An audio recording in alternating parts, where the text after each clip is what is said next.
pessoas para nos abençoar, né? Então, queria que o irmão também fizesse uma breve apresentação para conhecermos um pouco da história do irmão.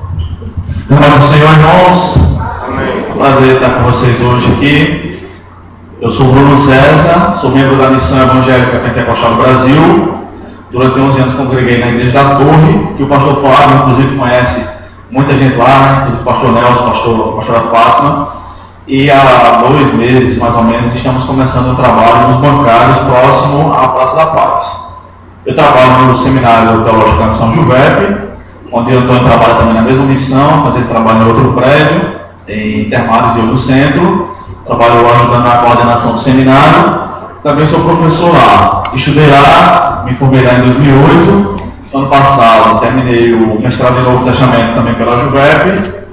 E estou fazendo uma pós-graduação em docência do ensino religioso.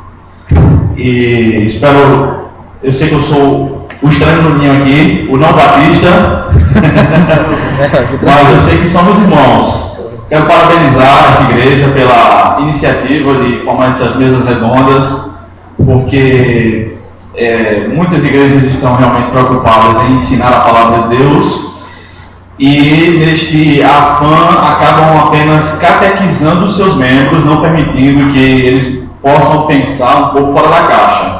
Mas eu parabenizo a vocês, os irmãos desta igreja, não sei de quem foi a iniciativa, mas acredito que tenha vindo da parte de Deus. E agradeço também pelo convite. Esta é a segunda vez que estou nesta igreja, apesar das inúmeras vezes que combinamos. E, inclusive, na final da Copa das Confederações, os irmãos acreditem ou não, eu não vim pregar porque eu estava com uma crise alérgica realmente, apesar de saber que alguns duvidaram disso, tá? Eu estava assistindo o jogo. Não, eu estava com crise alérgica, mas não estava com a crise nos olhos, tá? Eu não podia falar, mas eu podia ver. E vai ser um prazer conversar com vocês hoje a respeito desse tema tão interessante. Amém. Sim, só uma coisa, eu coloquei um lenço aqui no microfone, não é besteira não, tá? É porque eu levo choque. Aí se o irmão disser aqui, não, mas esse microfone não dá choque, só funciona para ele. Eu já levo todo o microfone comigo, se tiver fio, dá choque, porque eu suo excessivamente, tá? Então não vai pensando que é luxo ou qualquer outra coisa, tá? É só para não tomar choque. Eu pensei que era uma maneira que tem Roberto Carlos também. A igreja, doutrinar a igreja, acerca do batismo com o Espírito Santo. O que é o batismo com o Espírito Santo? Ou quando a gente recebe o batismo com o Espírito Santo? Meus irmãos, vejam só. A ideia do pastor Flávio, a ideia que o pastor Flávio representa é de que na hora que um pecador se arrepende, se converte, ele recebe o Espírito Santo. Então, o recebimento do Espírito Santo, na ideia do pastor Flávio, é o batismo com o Espírito Santo. No entanto, as igrejas pentecostais, e eu não estou representando necessariamente nenhuma denominação, nem a minha, acreditam que o batismo com o Espírito Santo não é a habitação do Espírito Santo, tá? Veja só, eu quero ler com vocês João capítulo 20. Pode projetar aí? Pode. João 20, eu quero ler algumas referências, de 19 a 23. Diz o seguinte: ao cair da tarde daquele dia, o primeiro dia da semana, trancadas as portas da casa onde estavam os discípulos com medo dos judeus, veio Jesus, pôs-se no meio deles e disse-lhes: paz seja convosco. E dizendo isto, lhes mostrou as mãos e o lado. Alegraram-se, portanto, os discípulos ao verem o Senhor. Disse-lhes, pois, Jesus outra vez: paz seja convosco. Assim como o Pai me enviou, eu também vos envio. E havendo dito isto, soprou sobre eles e disse-lhes: recebei o Espírito Santo. Se de alguns perdoardes os pecados, serão perdoados. Se não retiverdes, são retidos. Agora eu quero ver com vocês Atos 1:5. Vamos ler algumas referências. Atos, eu estou acessando aqui, como disse o irmão. Atos 1:5. Porque João, na verdade, batizou com água, mas vós sereis batizados com o Espírito Santo não muito depois destes dias. Vamos fazer uma pausa breve. Bem, Lucas, é um dos escritores bíblicos que mais mencionam o Espírito Santo. No seu Evangelho, Lucas menciona o Espírito Santo. Esta expressão, Espírito Santo, aparece 13 vezes no Evangelho de Lucas. No livro de Atos, que é o que Jesus continua a fazer agora por meio da igreja, Lucas menciona a expressão Espírito Santo 42 vezes. Então o livro de Atos não é à toa chamado livro do Espírito Santo. Na verdade, os Atos ali, naquele livro, não são dos apóstolos, por assim dizer, mas do Espírito Santo. E aqui no versículo 5 é a primeira vez que aparece a expressão do Espírito Santo no livro de Atos. Está atrelada à promessa de batismo no Espírito Santo. Vejam só, em João capítulo 20, nós vemos Jesus ressurreto, porém ainda na terra, dentro daqueles 40 dias que ele passou com seus discípulos. E ali, ele soprou o Espírito Santo para os discípulos e disse para que eles recebessem. Ali em João 20, os discípulos receberam o Espírito Santo. Isto é, eles foram selados ali, mas eles não foram batizados ali. Isto é, eles não foram revestidos com poder para a pregação do Evangelho em João 20. Mas só depois que Jesus subiu, cerca de 10 dias depois. Como é que a gente sabe que foram 10 dias depois da ascensão do Senhor? Jesus morreu e ressuscitou na época da Páscoa, passou 40 dias com os discípulos. O Pentecostes era a festa que acontecia, era a festa da colheita, que os judeus comemoravam 50 dias depois da Páscoa. Então restam 10 dias. Nestes 10 dias se cumpriu o que está em Atos capítulo 2, e aí eu quero ler com vocês Atos 2, os primeiros 4 versículos. Vamos lá, computador. Ao cumprir-se o dia de Pentecostes, estavam todos reunidos no mesmo lugar. De repente veio do céu um som como de um vento impetuoso e encheu toda a casa onde estavam assentados. E apareceram distribuídas entre eles línguas como de fogo, e pousou uma sobre cada um deles. Todos ficaram cheios do Espírito Santo e passaram a falar em outras línguas, segundo o Espírito lhes concedia que falassem. Veja bem, as igrejas pentecostais clássicas, que nada tem a ver com as igrejas neopentecostais, aliás, vários estudiosos, e eu compartilho com eles dessa ideia, a nomenclatura neopentecostal não deveria ser esta, porque é na verdade um grande desrespeito aos pentecostais clássicos como eu. Os neopentecostais poderiam talvez ser chamados de pós-pentecostais, mas isso é coisa para outra mesa redonda. Então, as igrejas pentecostais acreditam que o batismo com o Espírito Santo é uma segunda experiência, também chamada de segunda bênção, revestimento de poder. A nomenclatura não faz tanta questão aqui. Que não acontece necessariamente na hora em que a pessoa é salva, isto é, quando ela recebe o Espírito Santo. Todos os pentecostais, eu estou falando dos sérios, né? Não dessas igrejas de fundo de quintal e tudo mais. Estou falando das igrejas pentecostais sérias, como a Assembleia de Deus, a Missão Pentecostal e outras. Acreditam que na hora que o pecador se arrepende e se converte, recebe o Espírito Santo. Então, todo salvo tem o Espírito Santo. Romanos 8:9, se alguém não tem o Espírito de Cristo, esse tal não é dele. O que acontece, a nossa diferença teológica, vamos dizer assim, é que os pentecostais acreditam que o batismo com o Espírito Santo é uma segunda experiência. E geralmente eles, e aí eu vejo dos pentecostais nessa ideia, é que o batismo com o Espírito Santo sempre vem acompanhado pela evidência de falar em línguas. As igrejas pentecostais acreditam assim. Essa questão da evidência de línguas, eu não compartilho essa ideia, mas eu acredito que é uma segunda experiência. Peço mais alguns minutos para terminar a minha ideia aqui, tá? Então, em Atos 20, os discípulos recebem o Espírito Santo.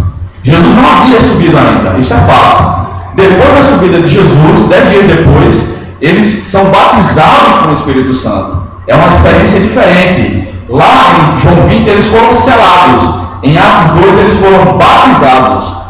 Agora, Lucas, como os demais autores bíblicos, fazem uma intercambiação de palavras, de expressões. Por exemplo, a palavra alma, o que significa? Nós geralmente pensamos que é uma parte inanimada do ser humano, uma parte invisível. Mas não é só isso. Alma também, em Gênesis 50,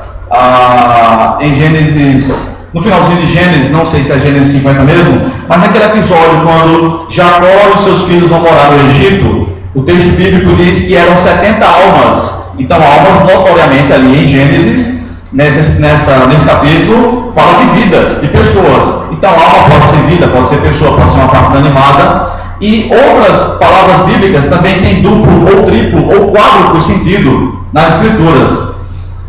Miqueias fala do diabo como um leão. Pedro fala de Jesus, Miqueias fala de Jesus como leão. Pedro fala do diabo como leão que ruge, buscando a quem possa tragar. Jesus é o leão da tribo de Judá. Então as palavras, as expressões bíblicas precisam ser examinadas, entendidas dentro do seu contexto e propósito, e não como uma só expressão, como se consultássemos um dicionário. Lucas passa a utilizar agora, no restante do livro de Atos, a expressão receberam o Espírito Santo, para dizer que eles foram batizados no Espírito Santo. Tá? Outro exemplo, só para os irmãos lerem depois em casa, é a expressão muitos, que em Romanos capítulo 5 fala que muitos pecaram. Mas o próprio texto diz que todos pecaram. Então muitos em Romanos significa todos, mas muitos em outras partes da Bíblia significa apenas alguns. Existem outras palavras que não vêm ao caso agora, tá? Dando prosseguimento, eu quero ler Atos 4:31. Atos 4:31, deixem a Bíblia aberta aí. Ou acessem, né? Tendo eles orado, tremeu o lugar onde estavam reunidos, todos ficaram cheios do Espírito Santo e com intrepidez anunciavam a palavra de Deus. Quando, no dia de Pentecostes, os discípulos foram batizados, eram apenas 120 discípulos. Aqui, em Atos 4, houve perseguição à igreja e eles decidiram orar. E eles não pediram que a perseguição cessasse, mas pediram a intrepidez ou a ousadia da parte de Deus para anunciar a palavra de Deus.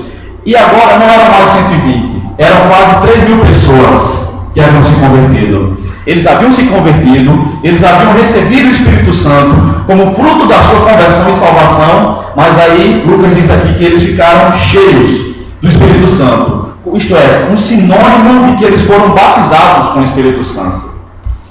Vamos lá. Atos 8, 14 a 19. Atos 8. O irmão vai citar Atos 8, acho que depois 10, depois 19. É mais ou menos? Eu não queria só brecar, porque eu tenho uma pergunta. Eu acho que o assunto está bom, está gostando, está entrando dentro de uma linha de raciocínio. Então eu acho que o irmão ia ler Atos 8, depois 10, depois 19. Né? Mas deixa eu só, vamos nos ater primeiro, irmãos, isso é muito interessante. O que o irmão está colocando aqui é porque a gente esclarece, né, muita coisa. Mas deixa eu terminar minha linha de raciocínio, porque muitas perguntas podem ser respondidas já na minha fala. Eu vou ser o mais sintético possível.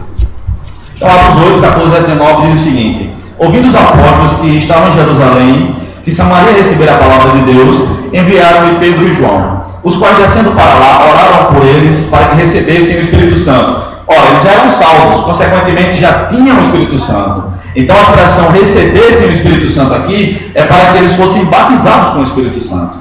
Versículo 16: porquanto não havia ainda descido sobre nenhum deles, mas somente haviam sido batizados em nome do Senhor Jesus. Se eles eram batizados em nome do Senhor Jesus, eles eram crentes, eram salvos. Então eles impunham as mãos e recebiam estes o Espírito Santo, isto é, eram batizados. Vendo, porém, Simão que pelo fato de imporem os apóstolos as mãos era concebido o Espírito Santo, ofereceu-lhes dinheiro. Vou parar aqui para ser mais sintético. Atos 10, 44 a 48. Atos 10, 44 a 48. Ainda Pedro falava estas coisas quando caiu, termo novo, no grego é literalmente caiu mesmo, o Espírito Santo sobre todos os que ouviam a palavra. E os fiéis que eram da circuncisão, que vieram com Pedro estava ali na casa de Cornélio e tudo mais, admiraram-se porque também sobre os gentios, isto é, os não-judeus, foi derramado o dom do Espírito Santo, o mesmo que Pedro falou no comecinho de Atos.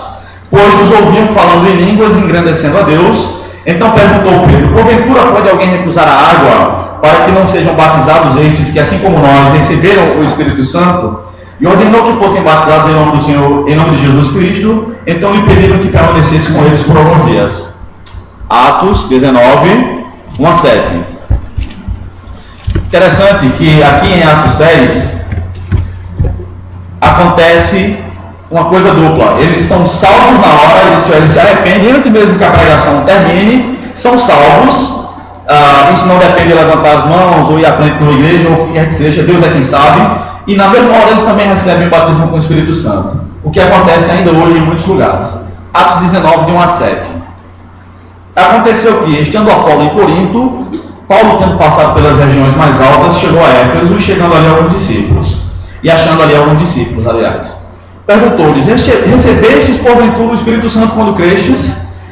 Ora, o mesmo Paulo que escreveu Romanos 8,9, que diz que quem não tem o Espírito de Cristo, esse tal não é dele, e que defende a doutrina da habitação do Espírito Santo no momento da conversão. Aí ele pergunta: vocês receberam o Espírito Santo quando crestes? Isto é, vocês foram batizados com o Espírito Santo?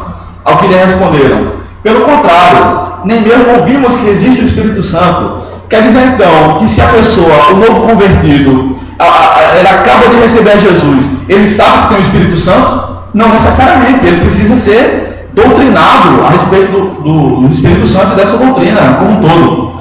Então Paulo lhe perguntou: em que pois fostes batizados? Responderam: no batismo de João. Disse-lhes Paulo: João realizou o batismo de arrependimento, dizendo ao povo que cresce naquele que vinha depois dele, a saber, em Jesus. Eles, tendo ouvido isto, foram batizados em nome do Senhor Jesus. Impondo-lhes Paulo as mãos, veio sobre eles o Espírito Santo, e tanto falavam em línguas como profetizavam. Como o irmão já havia me pedido a palavra aqui, pedindo para eu calar a boca. Não pedi.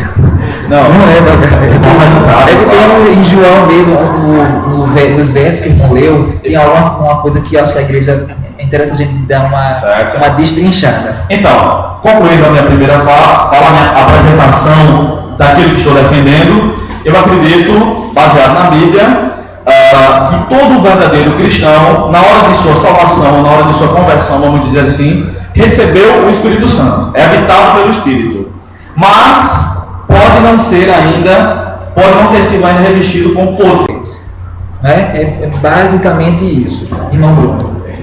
Bem, as perguntas: se recebeu 2 vezes, se Tomé não estava aqui presente, não teria recebido. E se o que eu falei, se esse receber esse Espírito, se tipo assim, ele vai vir, recebeu ele.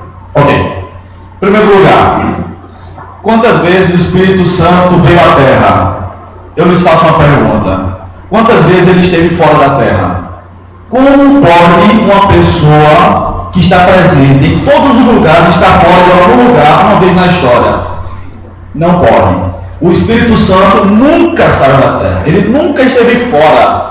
O versículo que o pastor Flávio leu no começo, sobre o Espírito parando sobre a face das águas, e ele está presente em todos os lugares, sempre. Até quando a igreja for arrebatada, durante a grande tribulação, o Espírito vai permanecer na terra? Vai, porque não se pode tirar alguém que é onipresente de algum lugar. Então o Espírito Santo sempre esteve presente, irmão, tá? Ele não desceu uma vez, 2, ele sempre esteve presente. O que acontece é que a Bíblia fala de figuras de linguagens que nós chamamos de linguagem antropomórfica, que é quando características humanas são atribuídas a Deus ou a ação divina. Tá? Há também linguagem antropopática, quando características de animais são atribuídas a Deus. Ora, Salmo 90 ou 91, que diz que nos abrigamos debaixo de suas asas e tudo mais. Gênesis 6, Deus se arrependeu de ter feito o homem. Ora, Deus se arrepende? Não, ele se entristeceu, mas é uma figura de linguagem para que nós compreendamos. Então o Espírito não estava fora da terra. Ele não chegou aqui na terra. O seu desembarque no aeroporto Castro Pinto não foi em Atos capítulo 2. É importante que a gente tenha isso em mente. Ele sempre esteve aqui. O Espírito Santo estava presente na terra quando Jesus estava pregando e tudo mais. Estava. E antes também estava. E depois também estava. E nesses 10 dias, quando Jesus foi para o céu e o batismo não havia acontecido ainda no Pentecostes, estava também. E quando todas as coisas acabarem, foram consumadas novos céus e nova terra, também estará presente. Então aqui em João capítulo 20, respondendo à primeira pergunta sobre se foram 2 descidas, foram muitas. Cada vez que um cristão se arrepende, há uma descida do Espírito Santo. Aliás, quando um pecador se arrepende, há uma descida e ele passa a ser habitado. Aqui em João 20, Jesus soprou e eles receberam imediatamente. O texto, a conclusão óbvia do texto não vai falando a respeito do futuro. Tá? A promessa para o não é dado aqui em João 20, mas é dado em Atos 1, na hora da ascensão. Não necessariamente aqui em João 20, tá? Então, em João 20, eles receberam o Espírito Santo, e a autoridade para perdoar pecados implica dizer que aqueles pecados, aqui a igreja como um todo, com seu corpo doutrinário, isto é, a Escritura, disser que é perdoado, porque a igreja tem autoridade para disciplinar. Segundo, Tomé. Por que Tomé não estava presente, ele recebeu ou não recebeu o Espírito? Não sei explicar. Depois, primeira e segunda descida com propósitos diferentes. Primeiro descida, vamos dizer assim, embora o texto não diga que ele desceu. João 20 diz que eles receberam, é um verbo diferente, tá? Atos 2 diz que foram cheios, tá? São verbos diferentes. Então, em João 20 eles receberam, em Atos 1 eles foram batizados, mas ambos têm o mesmo propósito. Em João 20, assim como o Pai me enviou, vos enviou a vós, propósito missionário. Em Atos 1, recebereis o poder do Espírito Santo. Eu estou falando de uma tradução minha, tá? Não está na sua Bíblia exatamente como eu estou dizendo, mas é uma tradução que eu faço do texto grego. Vocês vão receber o poder, ou a virtude, ou a habilidade do Espírito Santo, e aí vocês vão ser testemunhas, tanto em Jerusalém, na Samaria, na Judéia, em Jerusalém, Samaria, até os confins da terra. Qual é o fim de testemunhar? E aí Lucas vai traçar o testemunho dos cristãos. A palavra testemunho, eu não recordo agora quantas vezes ela aparece em Atos, mas eu tenho um artigo sobre isso aqui, eu vou olhar aí na próxima vez se vocês deixarem eu falar ainda, eu falo. Estou brincando, tá? Na próxima, é uma questão de tempo, não de... Não falar, meu irmão, eu peço o meu tempo para você, eu quero ouvir você. Não. Pronto. Então, eles passaram a testemunhar de Jesus. O propósito do recebimento e do batismo são semelhantes. É dar poder ou dar habilidade para que o cristão possa testemunhar de Jesus, vai falar de Jesus, tá? Já conhece, ao falar com aqueles que conhecem, a gente se apega a essa questão de todos. Você lembra da pergunta, né? Lembro. Bem, eu quero fazer uma ressalva aqui, a respeito da fala de Carlos. Eu não sei se ficou claro na minha fala inicial que eu não duvido da habitação do Espírito em qualquer crente. Eu não sei se ficou claro, tá? Mas eu acredito assim, todos os crentes têm o Espírito, tá? Não há nenhum crente que não tenha o Espírito Santo. Aliás, quando os missionários que fundaram a Assembleia de Deus no Brasil, Daniel Berg e Gunnar Wingren, chegaram ao Brasil, lá em Belém do Pará, é a primeira vez que a minoria de uma Assembleia Batista excluiu a maioria. Literalmente falando, uma minoria de irmãos, numericamente falando, expulsaram Daniel Berg e Gunnar Wingren da Igreja Batista em Belém do Pará, por volta de 1910, e eles foram expulsos. Mas quando eles fundaram a Missão Apostólica da Fé, o que veio a ser a Assembleia de Deus no Brasil, eles formularam o seu credo, e naquela época eles disseram o seguinte, e há documentários que falam isso, aliás, está documentado isso aí. Eles disseram que quem não falava em línguas não tinha o Espírito Santo. Foi. Mas eles rapidamente corrigiram esse erro doutrinário, demonstrando humildade e mais conhecimento da palavra de Deus, e corrigiram isso, e desde 1910 eles passaram a não dizer mais isso, tá? Então eu quero fazer essa ressalva aqui. Em relação à fala de Augusto Nicodemos, a quem admiro demais, sobre ser aqui, 1 Coríntios 12:13, a única menção do batismo no Espírito nas cartas bíblicas, se ele disse exatamente isso, ele deu um tiro no pé. Eu não sei se ele disse exatamente isso, estou confiando na sua fala. Se ele disse isso, ele deu um tiro no pé. Por quê? Uma vez que ele acredita que o batismo no Espírito e a habitação são a mesma coisa, e Efésios 1:13 fala que nós fomos selados, e ali, para ele, dentro do pensamento dele, seria também batismo no Espírito Santo, então foi um tiro no pé, tá? Essa é a única vez que aparece nas cartas a expressão batismo no Espírito Santo, é a única vez que aparece a expressão, mas não o conceito, tá? Qual versículo mesmo bíblico que aparece a palavra trindade? Nenhum. E o conceito? Está fora de qual livro da Bíblia? Nenhum. Tá? Então, palavra é uma coisa, nomenclatura é palavra, conceito é outra, bem diferente, tá? o conceito do revestimento do poder, e aí entra a sua segunda pergunta, Carlos. Não seria esse uma prova clara de que todos os crentes são batizados por serem habitados pelo Espírito Santo? Não. A igreja de Corinto, a quem Paulo endereçava essa carta aqui, vocês podem ver capítulo 1, versículo 7. Era a igreja que não faltava nenhum dom a eles. Nenhum dom. Prova clara de que todos os irmãos ali eram batizados no Espírito Santo. Não necessariamente significa dizer que eles apenas tinham, mas que eles eram revestidos do Espírito Santo. Aliás, não há nenhum trecho bíblico, fora 1 Coríntios 12 a 14, os capítulos 12 a 14, em que haja tanta menção e tanta explicação sobre os dons espirituais. O problema dos irmãos lá na igreja de Corinto era que eles tinham muitos dons, haviam sido agraciados com muitos dons, mas não sabiam usar. Esse é o nosso problema hoje também. Agora, esses dons já eram advindos do batismo com o Espírito Santo, tá? Outra ressalva é a questão da nomenclatura do dom de línguas, tá? A Bíblia não fala em dom de línguas, fala em variedade de línguas. E aqui em 1 Coríntios 12 é que aparece. O dom de línguas não existe, o que aparece é variedade de línguas. Outra coisa, não existe língua estranha.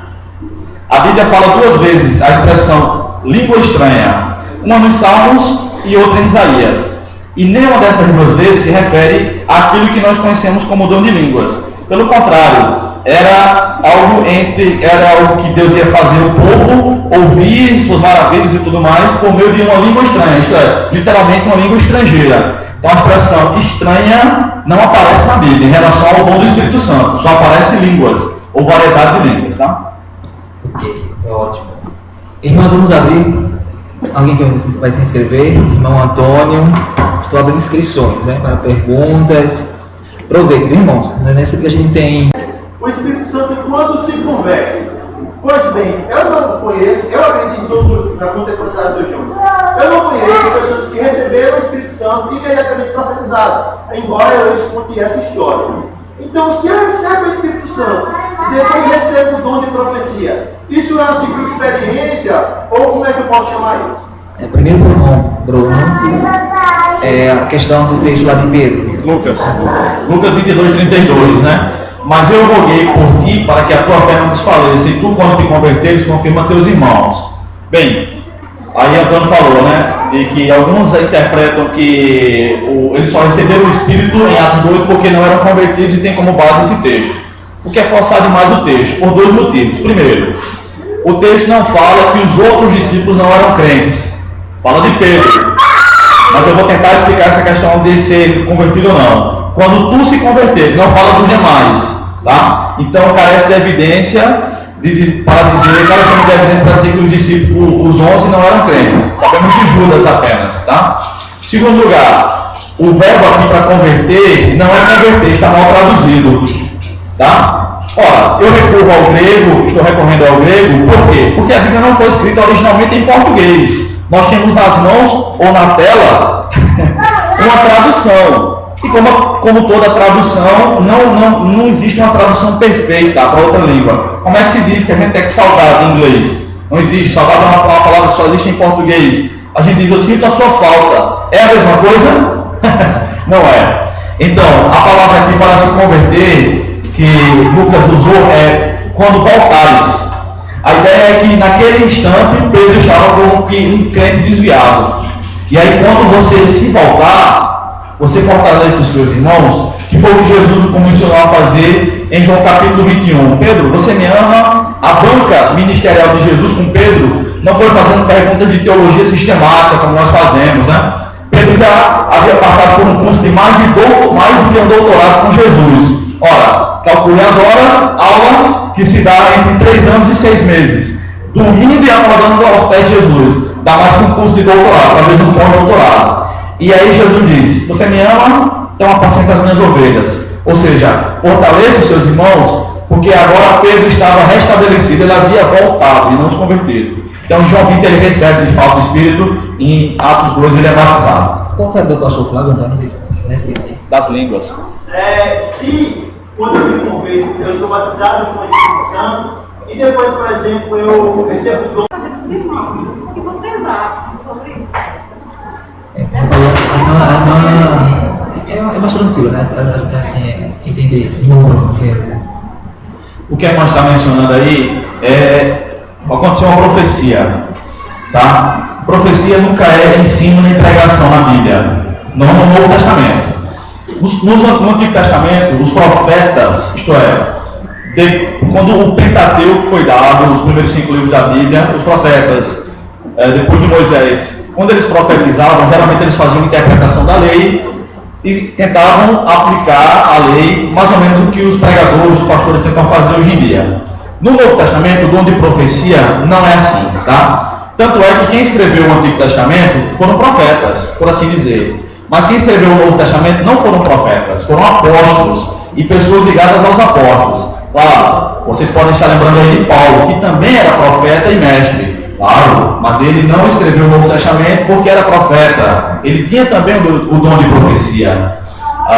Também não estou dizendo que todos os apóstolos escreveram o Novo Testamento. Barnabé não escreveu nada que está no Novo Testamento e Atos 14 diz que ele era apóstolo.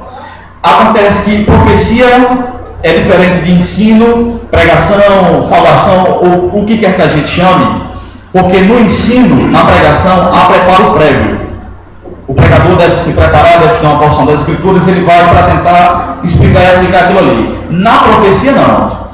1 Coríntios 14, 24 e 25 diz: porém, se todos profetizarem e entrar algum incrédulo ou indouto, é ele por todos convencido e por todos julgado.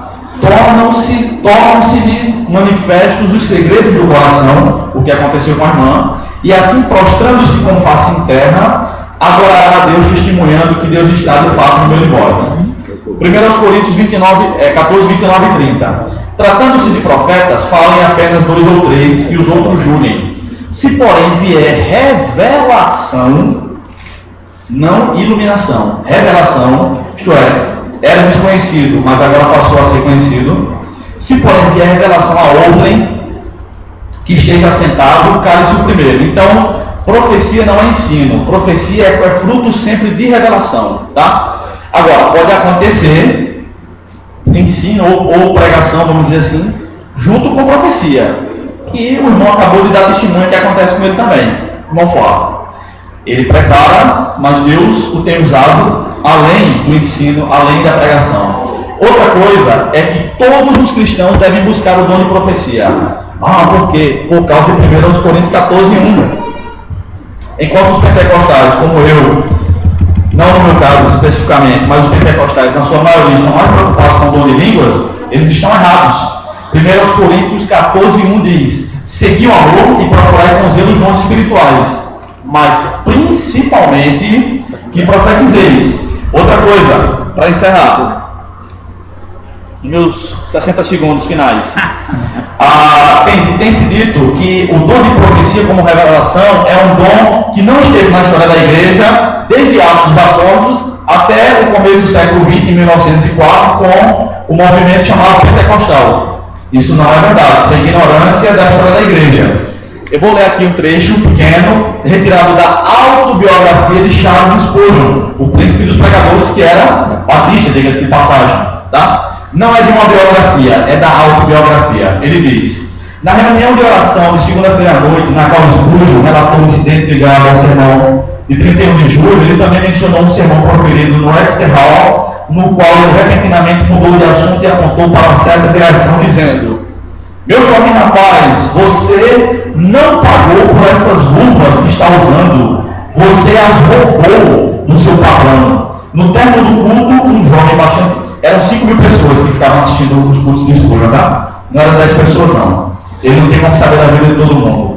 No término do culto, um jovem bastante pálido e agitado veio até a sala que era usada como gabinete pastoral e implorou para conversar em particular com Spurgeon. Ao entrar na sala, ele colocou o quarto de luz sobre a mesa chorando e disse: essa foi a primeira vez que roubei meu patrão e nunca o farei novamente. O senhor não vai me delatar, vai?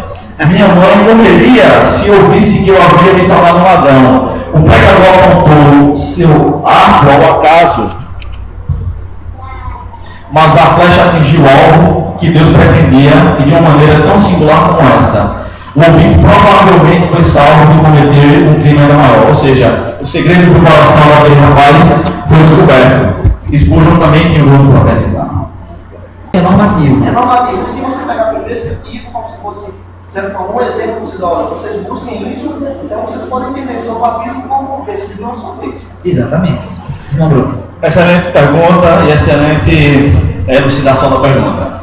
Veja só, não são apenas 4 menções, Atos 2, 8, 10 e 19 em Atos, são muitas, tá? 42 vezes a expressão Espírito Santo aparece nos 28 capítulos de Atos, mas em Atos 4, embora não diga que ninguém foi lá orar por eles, quando eles oraram o lugar ficou cheio, eles ficaram cheios do Espírito Santo e o lugar tremeu. Ali não é figura de linguagem, o lugar literalmente tremeu. Aliás, há relatos até no Brasil, na década de 1960, quando começou um movimento que ficou conhecido como Renovação Espiritual no Brasil, que começou entre os batistas, diga-se de passagem, na biblioteca do Seminário Batista de Recife, um grupo começou a orar e Deus começou a derramar um pouco mais do seu poder. No dia seguinte, a direção do Seminário Batista no Rio de Janeiro telefonou para Recife e disse: o que é que está acontecendo aí? Vocês estão se pentecostalizando? Porque pentecostal era quase um palavrão na época, tá? E aí, durante a década de 1960, músicas como Ninguém Detém a Obra Santa, do pastor Rosivaldo, tocaram nas rádios cristãs e tudo mais. E lá em Recife, na década de 60, a primeira igreja batista de Recife, eles estavam reunidos numa manhã semelhante a essa, e há um relato documentado, inclusive pelo pastor Rosivaldo, que está hoje vivo ainda com mais de 90 anos, de que aquele lugar literalmente tremeu também quando eles oravam, tá? O que mostra, meu querido, que não é uma experiência apenas para o primeiro século, mas para toda a história da igreja. Pedro diz: recebam o Espírito Santo, se arrependam e recebam o dom do Espírito Santo. A promessa é para vós e para tantos quanto vierem a crer. Então a promessa do batismo é para todo mundo. E como deve ser? Deve ser por meio da oração. Eles passaram ali 10 dias incessantes de oração. É para todos os cristãos, sim. E em relação a se Atos é um livro normativo ou descritivo? Ora é normativo, ora é descritivo. Ninguém escolhe os seus pastores hoje em dia por sorteio. Aquilo ali, Lucas apenas descreveu o que aconteceu. Tá? A norma é que, como diz 1 Timóteo 3, tem que ser irrepreensível. E depois mais 18 características. Apto a ensinar, hospitaleiro, amigo do bem, não violento, marido de uma só mulher, entre outras que vocês já sabem. E em relação a se o batismo é descritivo ou normativo, nós devemos ter em mente 2 Timóteo 3,16, que diz que toda a escritura é divinamente inspirada e útil para correção. Eu anotei aqui porque eu sempre erro nessa sequência. É útil para o ensino, para a repreensão, para a correção, para a educação na justiça. Então, Atos, embora tenha, como outras passagens da Bíblia, partes normativas e partes meramente descritivas, é útil sim para toda a nossa instrução teológica. Tá? E a evidenciação? Sim, a evidência, me desculpe. Em Atos 8, o texto não diz que eles falaram em línguas nem que profetizaram. Atos 8 é uma exceção. Mas nós sabemos pelo texto de que o mágico queria comprar aquele poder, de que alguma coisa aconteceu ali. Então, alguma coisa aconteceu. Não estou dizendo que eles falaram em línguas, não estou dizendo que profetizaram. Eu não sei, mas alguma coisa aconteceu de muito poderoso que ele quis comprar. Então, geralmente, o batismo no Espírito Santo é evidenciado por alguma manifestação externa. Talvez choro, muito choro. Paulo entrou em êxtase uma vez, Pedro também entrou em êxtase pelo menos uma vez, Atos 10. A experiência de Paulo, segundo aos Coríntios capítulo 12, que ele disse que foi ao terceiro céu, e nem ele sabe ao certo se ele foi corporalmente ou se foi uma visão, né? Então, os encontros com Deus aconteceu com Daniel. Daniel adoeceu, chegou a ter dores no corpo, Daniel capítulo 9, porque ele teve uma visão do Senhor. Geralmente são marcadas por evidências externas de alguma manifestação muito poderosa de Deus. Agora, o que evidencia de fato o batismo no Espírito Santo? O desejo de proclamar o nome de Jesus. O propósito é esse. Há uma evidência. Agora, pode ser evidência com línguas? Pode ser com profecia? Pode ser com choro? Pode ser com outras formas. Amém. Pastor Hércules. Ele já respondeu aí metade do que eu ia falar. Para ninguém. Que Deus abençoe você ricamente e poderosamente. Foi um prazer conhecer. Irmão Bruno, considerações finais. Quero agradecer ao convite, aos irmãos, pelo acolhimento, na segunda vez que estou aqui. Quero dizer também que, assim como o primeiro a falar o batismo com o Espírito Santo foi o Batista, João, que vocês também continuem buscando a segunda bênção, com muita oração, pedindo a Deus o revestimento de poder do Espírito Santo, e assim Ele concederá. Se alguém quiser conversar comigo depois, vou deixar meu e-mail, brunomepb@yahoo.com.br. O meu site é Bruno César, NT, de Novo Testamento, .wix.com/teologia. Bruno César, nt.wix.com/teologia. Quero também indicar 5 livros para a leitura dos irmãos. O Dom de Profecia, do Wayne Grudem, essa é a tese de doutorado do Wayne Grudem, onde ele defende, fala sobre profecia e defende como fruto de revelação. Surpreendido pelo poder do Espírito, um ex-professor super tradicional do Seminário Teológico de Dallas, um dos maiores do mundo, entendeu que os dons do Espírito Santo são para agora. Ele escreveu esse livro e foi expulso do Seminário de Dallas. Avivamento e Renovação é um dos melhores livros que eu já li. É o livro que eu mais já dei de presente, tá? Escrito pelo Dr. Russell Shedd, mesmo da sua Bíblia de Estudo Shedd aí. Fantástico. Aqui um livro mais acadêmico. A Manifestação do Espírito, de Dr. T.A. Carson. É um livro denso, mas muito bom também, sobre 1 Coríntios 12 e 14.